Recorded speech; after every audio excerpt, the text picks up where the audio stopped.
Pemirsa, berikut kita simak wawancara eksklusif kami bersama Presiden Direktur PT Bibu Imade Mangku tentang komitmen tidak gusur nelayan dan kembangkan garam.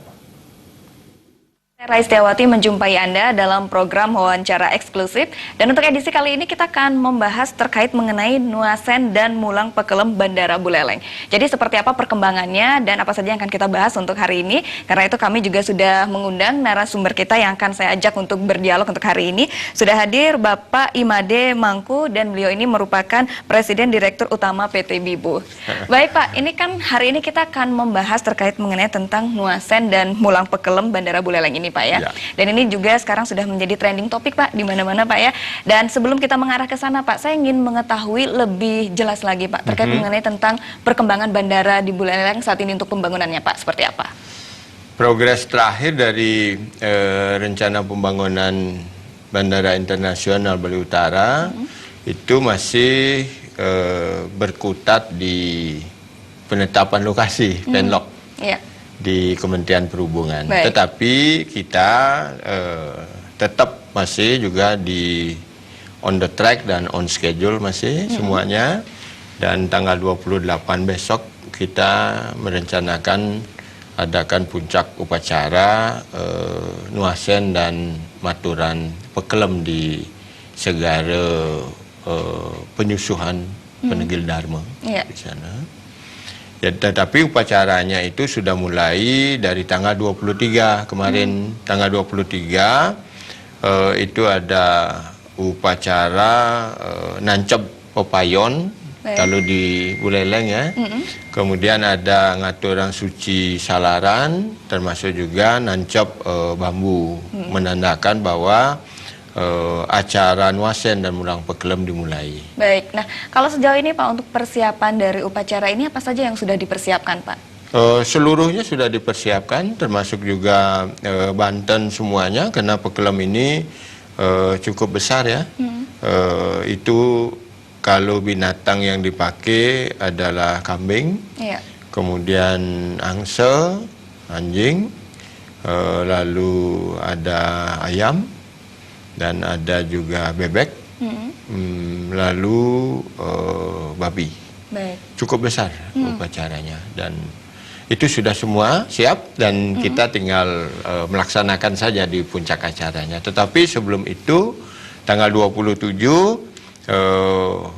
kita melakukan mendaktirta di seluruh pura yang ada di sekitar itu, termasuk juga dari Penegil Dharma ada tirta pingit yang juga akan disebar ke beberapa pura yang dianggap sakral di situ. Baik, nah kalau terlepas dari persiapan ini kan semuanya sudah matang ya Pak ya, jadi Sangat tinggal matang. menunggu hari hanya saja. Betul. Nah kalau sejauh ini dari tujuan untuk diselenggarakan upacara ini nanti untuk apa Pak? Kita ini memohon kepada Yang Baruna, yang kebetulan juga Nuasen ini bertepatan dengan Soma Kliwon, bukunya landep, kemudian sasihnya ketiga, itu dipercayai oleh umat Hindu bahwa Betara Mahadewa itu turun ke alam semesta untuk menyeimbangkan alam ini. Baik. Untuk itu kita juga berkeinginan untuk bersama-sama mendoakan dari rencana pembangunan ini bisa berjalan baik dan sesuai dengan rencana. Tetapi karena masih ada satu hal yang mungkin belum kita bisa realisasi, yaitu penetapan lokasi yang semestinya itu memang dievaluasi dan diterbitkan oleh Kementerian Perhubungan. Jadi upacara inilah kita semua ini mohon, khususnya Bibu, itu mohon agar secepatnya kementerian ini bisa memberikan ketegasan bahwa penetapan lokasi ini bisa turun. Mudah-mudahan semua bisa berjalan sesuai dengan rencana. Iya, baik. Nah, tadi sempat di awal juga Bapak ini mengatakan mengenai tentang perkembangan ini, Pak ya. Dari perkembangan pembangunan bandara ini kan masih ada sedikit masalah yang tadi Bapak di awal katakan ini baru penetapannya, Pak ya. Betul. Tapi kalau sejauh ini nanti apakah sudah ada untuk penyelesaiannya, Pak? Yang pasti kita selalu berpatokan kepada Peraturan Menteri nomor 20 tahun 2014 tentang pengajuan penetapan lokasi. Jadi kalau dilihat dari persyaratan yang kita harus penuhi, itu hampir seluruh persyaratan yang termasuk di dalam persyaratan PM 20 2014 itu sudah kita penuhi seluruhnya. Cuman pertimbangan kementerian sekarang belum menurunkan penlok ini, kami juga tidak tahu karena itu adalah bukan kewenangan kita di Bali dan bukan kewenangan PT malah ya. Itu adalah ranah pemerintah, baik pemerintah daerah maupun pemerintah pusat. Baik. Nah, jadi itu semuanya sudah akan ada solusinya ya Pak ya? Kami selalu memohon melalui surat resmi untuk diberikan ketegasan. Juga kami selalu meminta saran dari kementerian, termasuk juga memberikan kami kepastian. Di samping itu, kalaupun ada kekurangan daripada surat yang harus atau rekomendasi yang harus kami penuhi, itu biar secepatnya diberitahu ke kita di Bibu ini agar secepatnya kita bisa urus. Baik. Nah, ini juga Pak yang sangat menarik. Ini kan terkait mengenai tentang kekhawatiran nelayan Pak ya. Nah, ini saya sempat membaca di beberapa artikel juga bahwa nelayan katanya khawatir jika dibangunnya bandara ini nih nanti akan kehilangan mata pencarian mereka. Nah, apakah sejauh ini PT Bibu sudah menyiapkan opsi-opsinya nih Pak untuk mempersiapkan hal ini? Sangat kita siapkan karena memang keberpihakan kami di Bibu ya, khususnya saya, karena saya juga anak nelayan dan bapak saya seorang nelayan totok yang dulu pada zamannya nelayan sangat miskin juga. Untuk itu saya sekarang lebih memberi perhatian kepada nelayan, khususnya nelayan kubu tambahan keseluruhannya, dan itu semua sudah kita carikan jalan keluar. Termasuk kita sendiri tidak akan pernah menggusur nelayan di tempat itu, malahan kita berikan tempat penamatan perahunya, kita siapkan pengisian bahan bakar minyak untuk mereka ke laut, dan kita siapkan TPI. Itu yang masih aktif.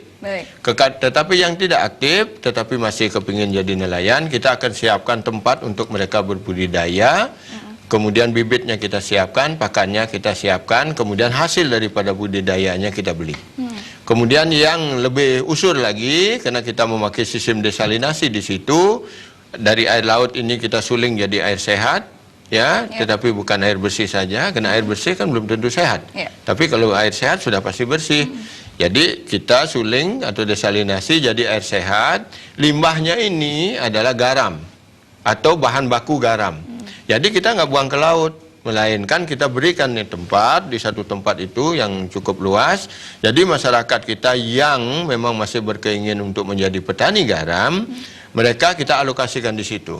Jadi dia bisa memproduksi garam di situ. Karena garam ini adalah garam yang paling bagus kualitasnya, termasuk juga dia adalah kualitas garam ekspor.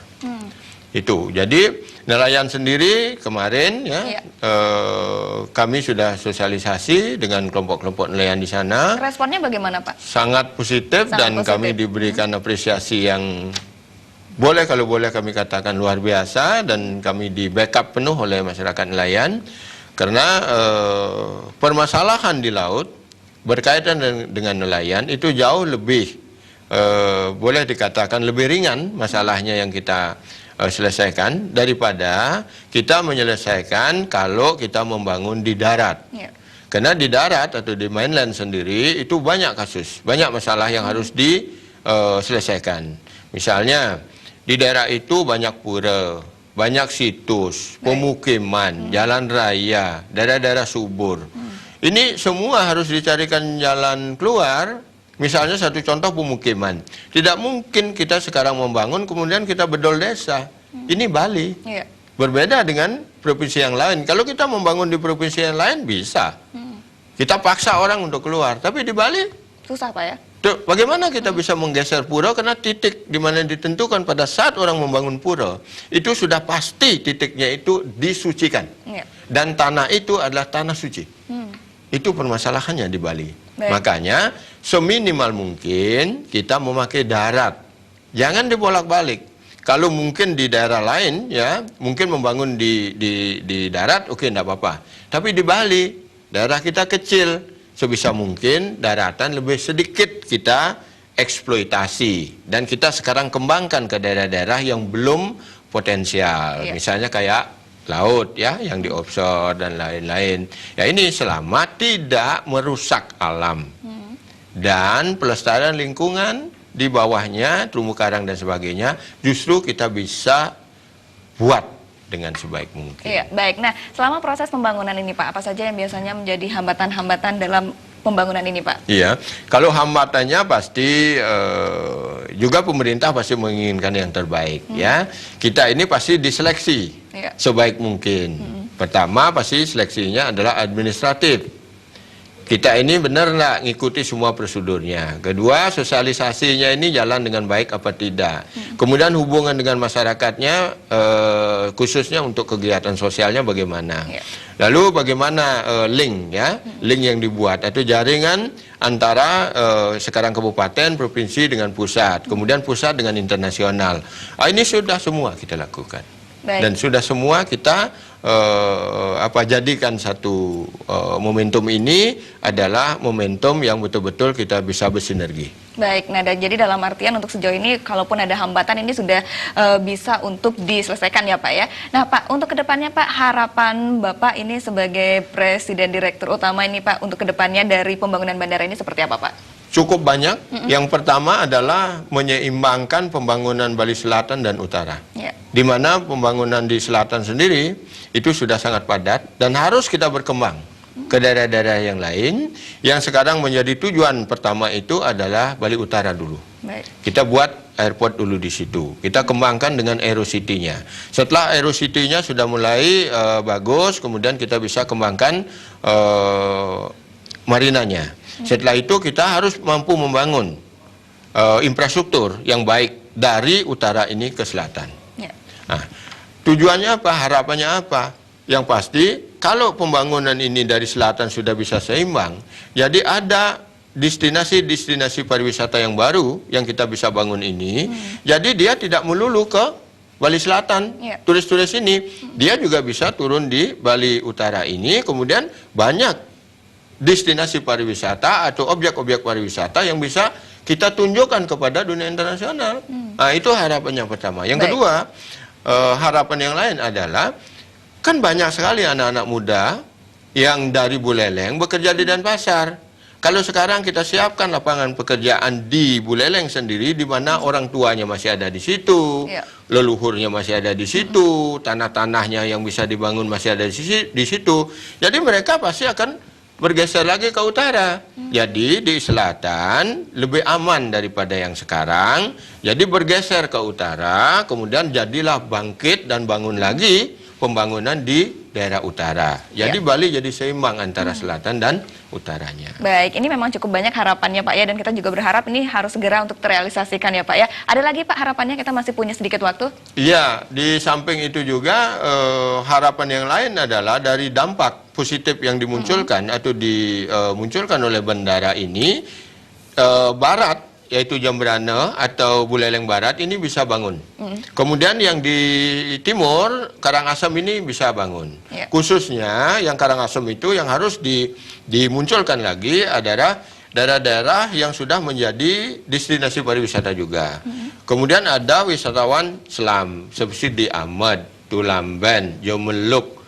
Itu semua termasuk juga ke Seraya Timur. Nah, ini mesti dibangun juga. Jadi seandainya kalau bandaranya bisa dibangun di utara, berarti ke timurnya ini, ke Karangasemnya jauh lebih singkat. Ataupun ke baratnya. Bisa dibayangkan sekarang kalau dari Ngurah Rai ke Karangasem memerlukan waktu berapa jam untuk ke situ. Kalau bandaranya di Buleleng, itu hitungannya udah menit.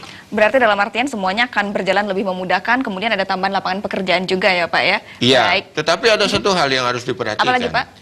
Kalau misalnya kita ini sudah komitmen untuk membangun dan mengembangkan di utara, disitulah harus pemerintah dan masyarakat lebih hati-hati menyikapi, karena dampak yang akan dimunculkan itu tidak saja positif, melainkan juga negatif. Negatifnya adalah tidak menutup kemungkinan ya tanah-tanah yang sekarang dihargai lebih murah ini akan menjadi melonjak, tetapi bukan orang kita atau maaf saya sedikit sektarian, Baik. tetapi bukan orang Bali yang punya, melainkan orang luar yang membeli tanah terlalu banyak di sana karena dia tergiur oleh uang banyak. Ya. Akhirnya nanti di kemudian hari masyarakat jadi miskin lagi. Baik.